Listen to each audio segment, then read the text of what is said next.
an economy in crisis, partly because of insecurity.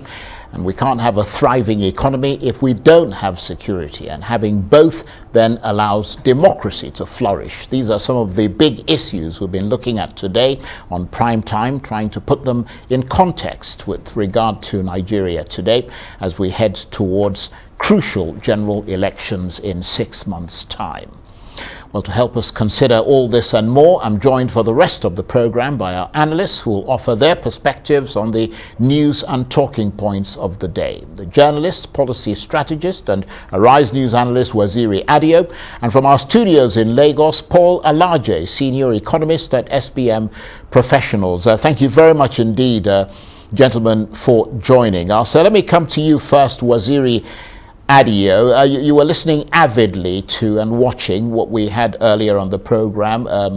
The chairman of Fidelity Bank at the top, Mustafa Chike Obi, and of course the discussion around security. We heard the US Speaker Nancy Pelosi speaking in Taiwan earlier, talking about security and the economy, and saying we can't have either if we don't have both, and having both then allows democracy to thrive. Put that in context for us with regard to Nigeria today. Yeah, it's the linkage between the two, is a very strong linkage. You cannot have economic development without security, and it should be very obvious. And also, there's a way in which the way the economy performs is a major driver for insecurity. When people don't have jobs, when people's livelihoods are threatened, when people do not have enough to take care of that. So, they are also susceptible to looking for other ways. So, and for us to make democracy secure, we need to work on both. We need to get government to deliver on its most important responsibility to citizens, which is the protection of life and property. We also need them to provide the enabling environment for people to actualize themselves, to take care of the macroeconomy and to remove the binding constraints that are on the macroeconomy. Like Mr. Mustafa Obi said, there are some low-hanging fruits. But I don't know how that will play during the election, because there are also things that when you look at it, Nigerians actually love those things. Nigerians love, they love their subsidies. So I've been listening to the candidates. Nobody has come out to say we're going to remove subsidy, but this is something we have to deal with. This is something we have to address. And of course, security is going to be a major issue. It's very clear that it's not just restricted to a section of the country. Insecurity is more generalized now, and everybody, people cannot go to their farms, people cannot travel properly, people cannot move goods, So this also adds to the cost of doing business, which eventually will be passed on to consumers, which will also reduce people's standard of living and all of that, So it's all linked together. And for democracy to have that instrumental value of democracy dividends, we need to make sure that some of these things are properly addressed. And as we approach the election, let's hope that the candidates can have serious discussion. For now, people are just as Mr. Mustafa Chike Obi said. Maybe because the election has not started. For now, people are just giving us platitudes. People are dancing around the issues. We need to know exactly what they want to do about insecurity, what they want to do about growing the economy. Well, thank you for that. And let me come to you, Paul Alaje. You are, of course, an economic expert. We are approaching the elections, and it's a very treacherous path, both economically and security-wise, as we head in that direction. From an investor's perspective, I mean, I've heard people saying that Nigeria is no longer a safe country and that it's not advisable for foreigners not just to visit the country, but to even invest in this country, because they'll surely be in danger beyond physically. Their money will be in danger, especially as they move around in Nigeria closer to the time. I mean, give us your sort of expert eye. What would you say to those people? Well, first of all, what we need to understand is that when it comes to economy and security, they are not just complement, they are perfect complement. It's like a pair of socks. You cannot wear right and forget left. You must put on the two at the same time. Any government, whether democratic or otherwise, must understand that when it comes to security and economy, you must solve the two issues simultaneously. When it comes to Nigeria and investment, especially at the time where the Federal Capital Territory, which is a symbol, one of the symbols of our democracy, is being threatened, then we have a lot to worry about.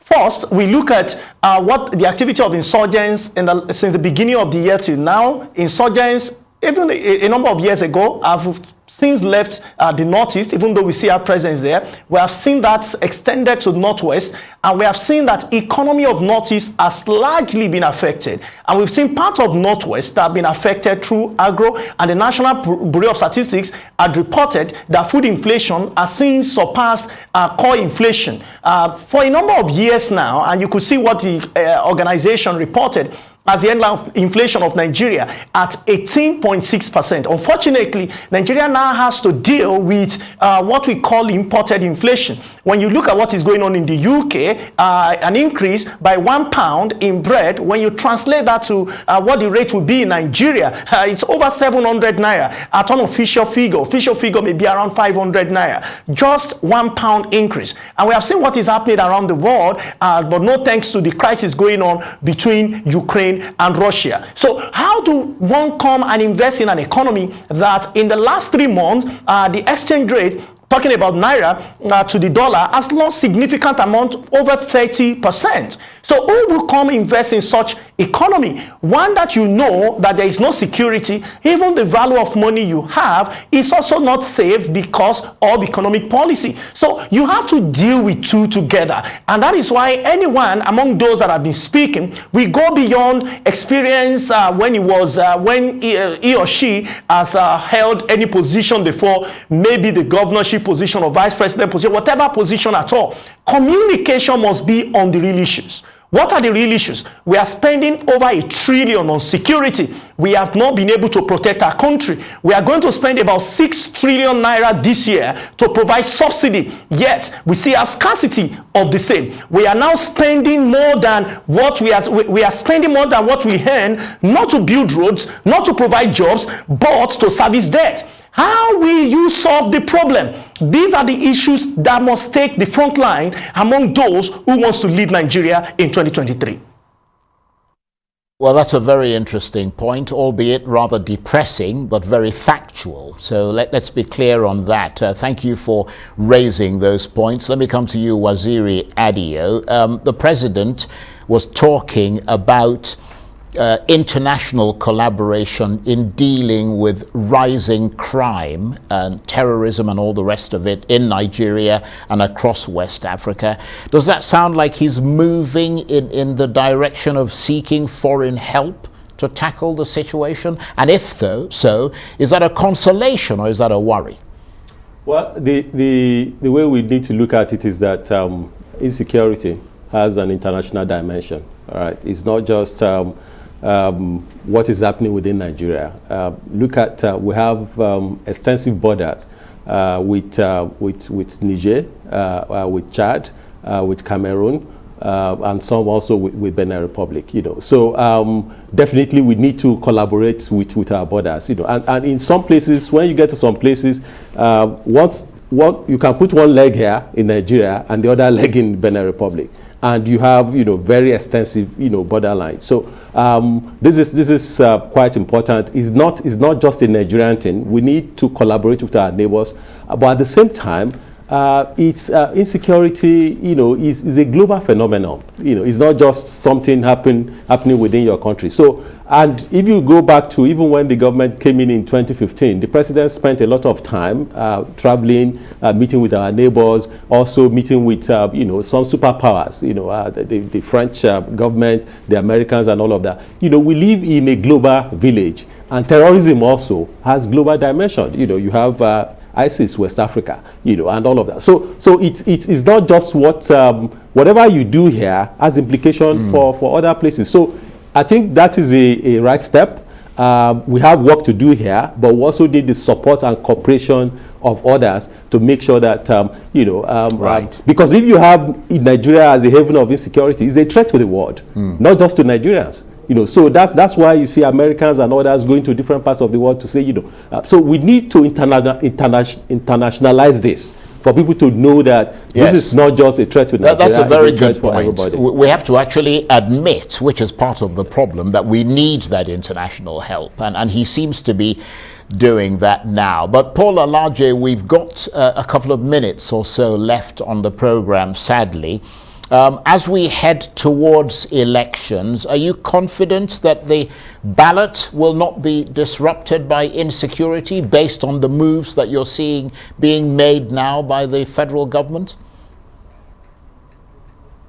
Well, I strongly believe that if the federal government is speaking about bringing partners, first of all, analyze who are your partners, who are the stakeholders in this security business and also in guiding election and beyond.